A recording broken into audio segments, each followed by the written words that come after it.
Claire's expression suddenly turned strange. She wondered where on earth Charlie had booked a table for them tonight. She asked cautiously, "You're not tricking me, are you?" Charlie smiled. "Of course not. I made a reservation here a few days ago. If you don't believe me, we can go in and check." Claire shook her head. In their 3 years of marriage, Charlie had never lied to her, especially not on a day as important as this. "No, I believe you." Then she asked, "You didn't reserve a spot in the Sky Garden, did you? I thought some big shot booked the whole place tonight." Charlie quickly replied, "I booked a table right next to the Sky Garden. It's perfect because we can see inside. We might even get a peek at who it is that reserved it. What do you think?" Claire smiled and said, "I'm not as nosy as you are." With that, the two of them walked into the Aurelius Grand. Just as they were about to head upstairs, a woman's sharp voice called out, "Oh, Claire, what are you doing here?" Claire looked up and saw a young man and a woman walking toward them. The man was wearing a luxurious suit, and you could tell at a glance that he was some rich kid from a wealthy family. The woman was decked out in designer brands with flawless makeup, but her expression was full of arrogance, and her dress was a bit tacky. Claire recognized the woman. It was Bella Kaufman, her roommate from college. Even though Bella and Claire shared a dorm room, they weren't in the same classes, and despite living together, their relationship had always been just okay. This was mostly because Bella acted all high and mighty and was incredibly jealous. She had always felt that Claire didn't deserve to be called the campus beauty, and that she should have been the real prom queen. But in reality, she couldn't hold a candle to Claire in terms of looks, build, or personality. However, the woman did have one advantage.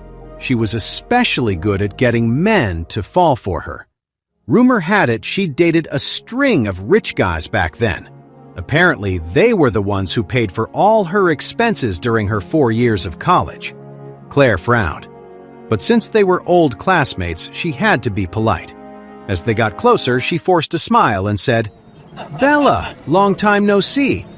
My husband and I are here for dinner. What about you?" Bella said with a look of surprise. "Wow, what a coincidence. My husband and I are here for dinner too." Then with fake curiosity, she asked, "By the way, what kind of table did you book? A regular one or one of the private dining rooms? Premium or luxury?" Claire had no idea what Charlie had planned, so she could only answer honestly, "I'm not sure. My husband made the reservation." Just then, Bella finally seemed to notice Charlie. She covered her mouth with her hand as she smiled and said, "Oh, so this is your husband, Charlie, right?" He was so plain back in school. The insult hidden behind her words was impossible to miss. Claire looked embarrassed. Bella quickly acted apologetic. "Oh, sorry. I can be so blunt sometimes. You don't mind, do you?" Charlie frowned slightly. This woman was definitely trouble. Bella completely ignored the look on Claire's face. She proudly pulled the man next to her forward and said, "Let me introduce you to my husband, Victor Case." Then she boasted, "He's the eldest son of the Case family here in Oris Hill and the heir to their multi-million-dollar fortune." Claire just nodded politely. Charlie's expression darkened. He had brought his wife out to celebrate their wedding anniversary, and the last thing he expected was to run into someone so obnoxious. Bella went on, "By the way, my husband is a platinum member here. He has a lot of pull. I bet Charlie only got you a regular table, right? Why don't I have Victor get you an upgrade to a luxury one? What do you say?" Claire was about to say no, but Charlie just laughed and said, "I booked a great spot, so we're good." He was about to host a grand wedding ceremony for Claire in the Sky Garden. What was so special about being a platinum member? The entire Aurelius Grand belonged to his family. Taking his wife to a simple luxury suite, available to any platinum member, would be like admitting defeat. At this time, Bella said with some dissatisfaction, "Claire, look at this husband of yours. You don't know how to push him to be better. How do you even handle him?" As she spoke, she grabbed Victor's arm, rested her head on his shoulder, and said with a smile, "Charlie's behavior just isn't right for a classy place like this. Maybe he should ask my husband for a few pointers on high society etiquette. After all, Victor studied in England." Victor glanced at Charlie with contempt and smirked. "Honey, don't give me such an impossible task.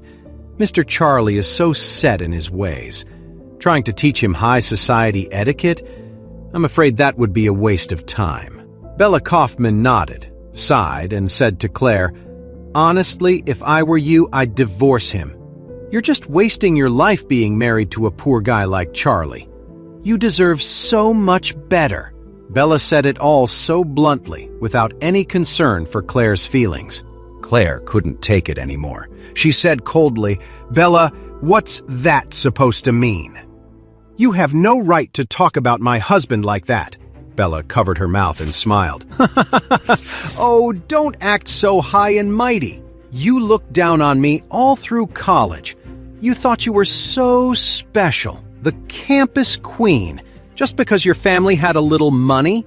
Now that you've married so poorly, you can't stand to hear me talk about it?" Charlie was furious when he heard this. This Bella Kaufman, who was known for getting around in school, had used her looks to land a rich guy, and now she was acting like she was some kind of royalty.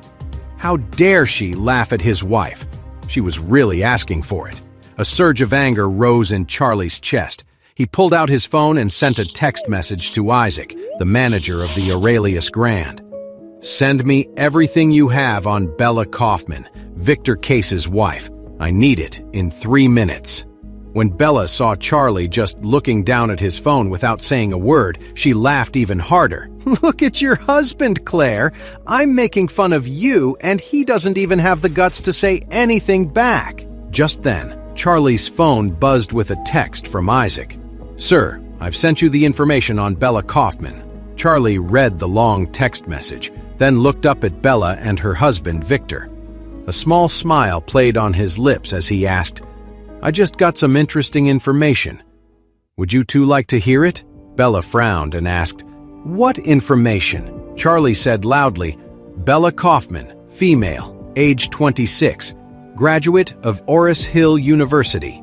During your freshman year, records show you were with no less than 100 different men, and you were intimate with 8 of them, including Logan Weaver, Grayson Archer, and Sam Brown." Bella was stunned. Her face went pale as she blurted out, "What are you talking about? Be careful, I'll sue you for slander." Victor frowned, clearly shocked by what he was hearing. Charlie continued, "Oh, and this is interesting. You were with 2 men at the same time on several occasions. One was named Noah Paxton, and the other was Levi Paxton. They seem to be brothers." Bella Kaufman, in horror, "You're lying! You're making it all up!" Charlie didn't stop. "Also, during your sophomore year, you were kept by the vice president of Sunrise Corporation for $30,000 a month.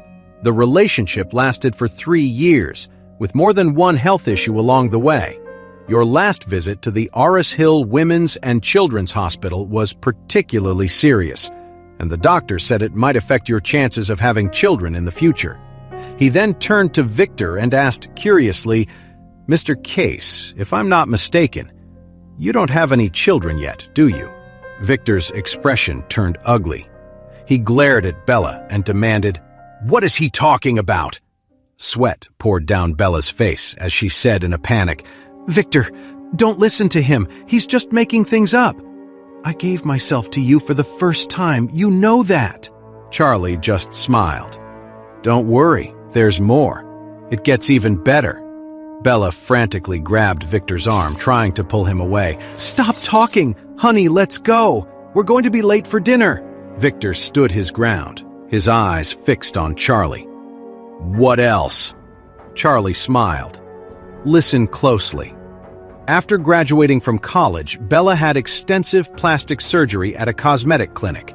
A month later, she got a job at Case Industries and deliberately got to know you, Victor Case, by scratching your car." After he finished, Charlie looked up at Victor. "Am I right?" Victor was speechless. He knew those last parts were true. That meant all the other things were probably true too. Bella was pale, her whole body shaking in panic. She begged Charlie, "Charlie, I'm begging you, please stop talking, please." Charlie sneered. "Now you're begging me? Sorry, it's too late." Then he added, after knowing Victor Case for just 2 weeks, she used a business trip to San Francisco as an excuse to get restorative surgery at a Beverly Hills plastic surgery clinic. When she got back, she officially became Victor's girlfriend, and they were married within 6 months. Bella had slumped to the floor. She had no idea how Charlie knew all her secrets. He was airing all her dirty laundry right in front of her husband. Victor was so furious that he looked like steam was about to come out of his ears. He whirled around, glared at Bella, and screamed, "So you lied to me! That night wasn't your first time, was it?" Bella quickly denied it. "No, Victor, you were my first." Charlie smiled. "Don't worry, I can get the medical records from her surgery. You'll know the truth as soon as you look them up." Victor grabbed Bella by the collar. "Are you going to tell me the truth or not? Because after I check those records, I'm throwing you out. Your father, your mother, your brother, all of them are getting kicked out of my villa. And your brother can forget about his job at Case Industries. I'll leave your whole family on the street." Bella finally broke down, crying and kneeling on the floor, begging for mercy. "Honey, please don't be angry. I was wrong. Those were all mistakes I made when I was young and foolish. I changed my ways for you. I'm a different person now." Just then, Charlie added, "Don't believe her. Even after she married you, she had one last fling with the man who was taking care of her. And he has proof. If you want, I can get the video and send it to you."